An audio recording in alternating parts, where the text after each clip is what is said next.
Alors, hier soir, c'était le premier tour des primaires du PS. Oh, vous avez vu Manuel Valls, il s'est pris une gifle. Oh là là là, je crois que dimanche prochain, on en est débarrassé après le renoncement de Hollande. Moi, je dis bon débarras. Bon, premier enseignement de ces primaires, c'est quand même que sur la participation, ça ne serait pas un sacré enfumage qu'ils nous font au Parti Socialiste. Ils ont peut-être une constance, hein, c'est la truande sur les chiffres. Hein, parce que, honnêtement, ils nous annonçaient 400 000 participants à midi. C'était étonnant déjà qu'ils arrivent à un chiffre tout rond. Bon.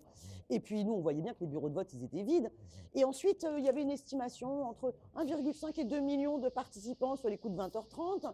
Et on savait que sur le site, ils annonçaient 1,3 million de participants sur 80% des bureaux de vote dépouillés. Bon, moi, j'ai l'impression que ce qu'ils ont réussi à faire hier soir, c'est enfin inverser une courbe, ouais, mais celle de la participation à des primaires, en la faisant chuter. Bon, finalement, le Parti Socialiste, il perd toutes ses élections, y compris celles qu'ils organisent en leur propre sein.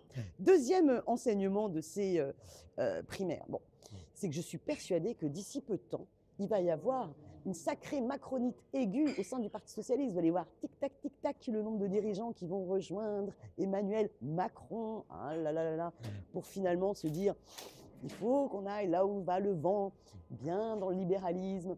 Et oui, moi je pense que ça va arriver, cette petite macronite aiguë. Troisième enseignement, bien, pour pouvoir battre à la fois Marine Le Pen et les candidats libéraux, Emmanuel Macron et François Fillon, quel est finalement le candidat le mieux placé pour être présent au deuxième tour? Moi, je reste convaincue que c'est Jean-Luc Mélenchon. Et dernier enseignement, je voudrais dire, je suis persuadée qu'il y a pas mal d'électeurs à ces primaires du PS qui se sont dit, bon, Benoît Hamon, finalement, à travers ce revenu d'existence, il veut faire en sorte que tout le monde puisse avoir un revenu. Et donc, c'est une mesure positive et qui est perçue par pas mal de monde comme cela. Alors là, il faut aussi sortir un petit peu de l'enfumage. Hélas, le revenu d'existence que propose Benoît Hamon, c'est finalement une augmentation de 10% du RSA.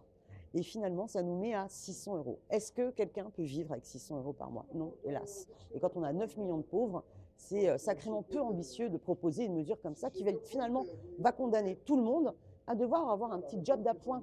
Et donc, c'est la porte ouverte à l'ubérisation, à vous mettre en statut auto-entrepreneur pour essayer de compléter vos revenus et donc vous faire surexploiter, comme le sont déjà dans bon nombre de secteurs des salariés pauvres de ce pays.